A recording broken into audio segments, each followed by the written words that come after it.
El pecado tiene dos dimensiones, la culpa y la pena. A veces nosotros tenemos muy presente lo que es la culpa, pero no tenemos tan presente lo que es la pena y qué significa la pena. Y brevemente y rápidamente para poder tener un tiempo para dialogar. La culpa se perdona cuando yo acudo a la confesión sacramental. Y una confesión sacramental es válida cuando yo tengo una contrición perfecta, es decir, un dolor de corazón. Es darme cuenta que he ofendido a Dios, que me he apartado de Dios, que he rechazado a Dios, que no estoy llamando a Dios, estoy llamando más a las criaturas, a las cosas creadas, que al Creador. Más a mí mismo que al Creador, que al Señor. Entonces, cuando yo hago esa contrición, me duelen los pecados, voy a la confesión sacramental, la culpa se me perdona. Pero no las penas. Las penas son las consecuencias de la culpa. Y las consecuencias de la culpa son de dos tipos. Diríamos, una consecuencia eterna y consecuencias temporales. La consecuencia eterna es la condenación. Si yo no voy a la confesión sacramental, la consecuencia eterna permanece. La confesión sacramental de un pecado mortal hace que yo ya no vaya al infierno, pero no voy al cielo, si es que tengo pena. Entonces las penas temporales son las consecuencias temporales del pecado. Y las consecuencias temporales del pecado es que aumentan los apegos. Aumenta los apegos por las criaturas y por las cosas creadas, y por tanto tengo dificultad en escuchar y hacer la voluntad de Dios. Y cuando eso ocurre, yo caigo en la tibieza. Cuando eso ocurre, voy a estar frío. Cuando eso ocurre, yo voy a creer que las cosas dependen más de las criaturas que de Dios. Mi fe se va a debilitar. Y creo que eso puede explicar lo que estamos viviendo, no solo en el Perú, sino en el mundo. Y entonces, si nosotros somos personas deseosas de no ser parte del problema, sino ayudar a mitigar, a superar este dolor, este sufrimiento que se está produciendo como consecuencia de esta pandemia, de las políticas públicas, de este proceso electoral que puede llevarnos a una situación mucho más dolorosa. Y si somos personas de fe y creemos que es verdaderamente una purificación, es decir, que el Señor quiere que volvamos a Él, nosotros podemos hacer muchas cosas para ayudar a que la gente vuelva a Él. Y les voy a mencionar algunas cosas prácticas que tal vez ustedes están haciendo, pero que se pueden hacer más y mejor. Por ejemplo, si cuando yo me entero que en mi familia, entre mis amistades, compañeros de trabajo, de estudios, hay alguien que está enfermo y yo me reconozco enviado del Señor, yo digo, esta persona puede morir y puede irse al infierno si no se arrepiente de sus pecados. Entonces, un laico puede ayudar a que las personas hagan actos de contrición.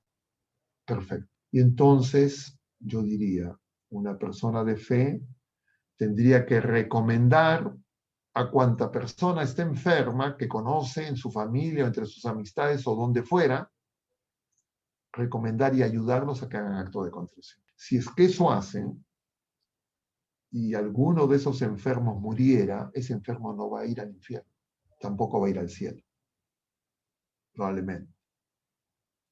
Pero después podríamos nosotros aplicar sobre esa persona que falleció una indulgencia plenaria. Porque las indulgencias plenarias se pueden aplicar por uno mismo y por un difunto. Yo diría, nosotros necesitamos darnos cuenta que nuestros apegos nos están impidiendo ser fieles al envío que el Señor nos ha hecho ya desde nuestro bautismo.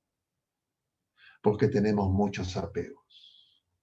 Y puede hacer que nos confesemos, pero volvemos a caer en los mismos pecados y tenemos los mismos apegos.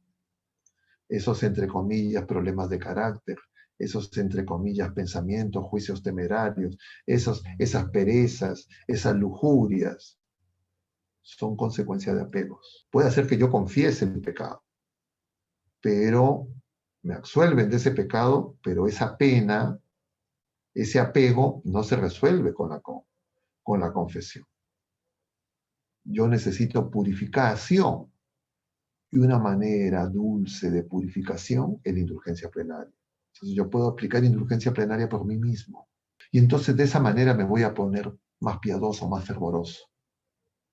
Voy a tener más luz para descubrir lo que está ocurriendo. Y voy a poder ser un enviado más dirigente del Señor. Y no distraerme en medio de camino, en discusiones estériles. Y ayudar a mis hermanos. Entonces, en estos momentos hay cerca de 120 personas acá conectadas. Si cada uno de nosotros pusiera en práctica, entre sus amistades, grupos parroquiales, compañeros de trabajo, de estudio, y enseñara a las personas enfermas que conoce, y les ayudara a que todos los miembros de la familia que estén dispuestos a hacerlo, hagan acto de contrición, incluido el enfermo, que se pongan en oración, que en esa oración apliquen indulgencia plenaria por ellos mismos. Y si es que falleciera, apliquen todos indulgencia plenaria por el difunto. Entonces nosotros haríamos la voluntad de Dios. Más luces estarían encendidas, las tinieblas disminuirían y podríamos nosotros comprender que nuestra oración es parte de esta lucha espiritual, que es la que está oculta en medio de estas coyunturas electorales, políticas y de la pandemia. Entonces empezaríamos a ver, se curarían nuestras cegueras. Y ya no estaríamos a la espera de qué dice el opinólogo en los medios de comunicación, los analistas, los expertos ateos, que nos digan a nosotras qué es lo que está pasando. Y nosotros, en medio de esta situación difícil, podríamos ayudar a ese renacimiento espiritual, que es el fruto que el Señor espera de esta purificación. Nosotros sabemos, lo hemos mencionado, que en 1917, en el año de las apariciones de nuestra Madre Santísima en Fátima, se vivió también una terrible pandemia, la de la gripe española. Tan es así que 2 de los niños pastores murieron como consecuencia de esa pandemia, Jacinta y Francisco. Y nuestra Madre, a estos niños, les dijo que hagan oración, que hagan penitencia y que llamen a la conversión, rezando el rosario. Nuestras conversiones están siendo incompletas. Estamos tibios, estamos fríos. Y es por los apegos, en parte, por lo menos. Entonces hemos vivido una cuaresma, pero la cuaresma, que es un tiempo de purificación, probablemente la limosna, el ayuno y la oración, las hemos cumplido rutinariamente y tal vez con mucha dificultad. Mucho más difícil es hacer ayuno que aplicar una indulgencia plenaria. Porque claro, si yo tengo apegos, querer hacer ayuno es muy difícil. Si yo tengo apegos, querer realmente hacer limosna es muy difícil. Querer hacer oración, si yo tengo apegos, es muy difícil. Y el Señor lo sabe. Y por eso es que en el Evangelio según San Juan, la purificación se va haciendo gradualmente. Y está significada en esos 3 signos que hemos mencionado también en otra ocasión. La curación del paralítico, que llevaba 38 años esperando ahí en la fuente de Betesda. La curación del ciego de nacimiento. Y Lázaro, que ya tenía 4 días de sepultado. Nosotros probablemente estamos sepultados. Probablemente estamos oliendo mal. Estamos atados. Y esto se ha visto agravado porque en este año los sacramentos no han estado tan accesibles en un momento en que más lo necesitamos. Pero el Señor a través de la iglesia nos da medios que no estamos usando. Y entonces no estamos peleando el combate. No estamos peleando la pelea con las armas que tenemos. Y nuestra Madre Santísima vino, bajó de los cielos, acabo diría, para que nosotros entendamos. El peligro es muy grande, queridos hermanos. Estas elecciones en el Perú no son como cualquier elección más. No es comparable con la elección del 2016, del 2011, del 2006. La situación es mucho más grave. Y las consecuencias que pueden derivar son mucho más graves. Y el sufrimiento que se puede producir es mucho más grande. Y nosotros no podemos permanecer como espectadores si es que realmente amamos como el Señor ama. Porque tendríamos que correr presurosos como nuestra madre. Entonces preguntémonos. Tal vez yo por ser sacerdote y por ser capellán, todos los días recibo cantidad de mensajes de personas.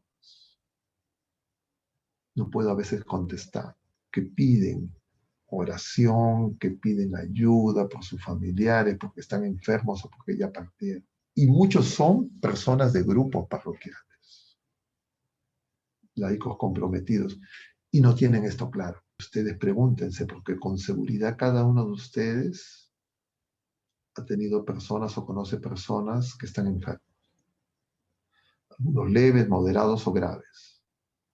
Y pregúntense y pregunten a otros si es que les han dicho que hagan acto de contrición. A mí me dicen otros, no, sí estamos rezando, rezan el rosario, está muy bien, bendito sea Dios, pero se están arrepintiendo de sus pecados. Y si es que esos hermanos partieron, están aplicando indulgencia plenaria por esos hermanos. Porque nosotros somos, como diríamos entre comillas, el comando del combate, los más preparados. Pero los preparados estamos dispersos, estamos distraídos. No estamos con las armas que el Señor nos ha dado en las manos. Las armas espirituales, la gracia que el Señor. Y entonces parecería que no somos enviados del Señor. Parecería que somos espectadores. Y entonces creo que tenemos que hacer un cambio. Un cambio de actitud para realmente ponernos en acción. Estamos siendo muy pasivos, diletantes, opinólogos. A veces la gente puede creer que es más importante poner un post en su Facebook. Yo conozco hermanos que incluso dirigen grupos y se reúnen y no les han dicho, tal vez porque ellos no saben y es omisión de nosotros los clérigos, pero tenemos que avisar, tenemos que despertar. Pero les digo, eso también aplica en la coyuntura electoral. Yo recordaba los acontecimientos de Tarata. Ustedes saben qué día fue el atentado de Tarata. 16 de julio. ¿Saben qué es el 16 de julio? El día de Nuestra Señora del Carmen. Y en mi memoria, ese día fue un punto de inflexión entre la lucha contra el terrorismo, la violencia demencial terrorista. Y yo sinceramente creo que lo que hizo ese punto de inflexión, ese cambio fue, muchos se pusieron a hacer oración. Nosotros, conozco muchas personas que están haciendo oración. Aquí mismo todos los jueves se reza el rosario. Pero necesitamos un paso más. Necesitamos estar más preparados. Yo aconsejaría aplicar indulgencias plenarias por nosotros mismos, todos. Y luego recomendar a nuestros hermanos que tienen familiares enfermos a que hagan lo mismo. Y si es que alguno falleciera, que toda la familia aplique indulgencia plenaria por ese hermano que partió. Y ponernos en oración. Para que sea la voluntad de Dios la que se haga y para que esta purificación realmente dé los frutos que el Señor espera. Porque la purificación es como una poda. Yo escucho a muchas personas que dicen que las personas más buenas están yendo. y probablemente porque ya están purificados. Pero si es que el Señor nos deja aquí, es porque nosotros todavía necesitamos purificación, porque tal vez somos como esa higuera, pura rama, y todavía no hemos dado los frutos que el Señor espera.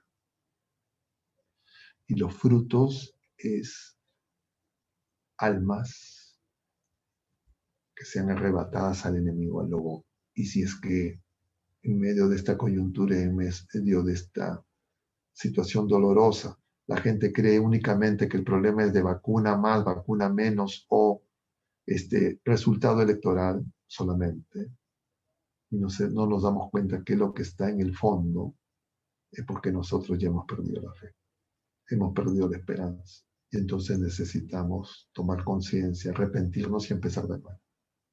Como le dice el Señor a Nicodemo, nazcamos de nuevo. Y este es el tiempo para nacer de nuevo. Porque necesitamos arder en ese fuego, que es el amor de Dios, que se derrama en nuestros corazones. Eso es lo que esperamos en Pentecostés. Y si es que ese Pentecostés se produce, nuestro país saldrá fortalecido de esta coyuntura. Nuestras familias más unidas,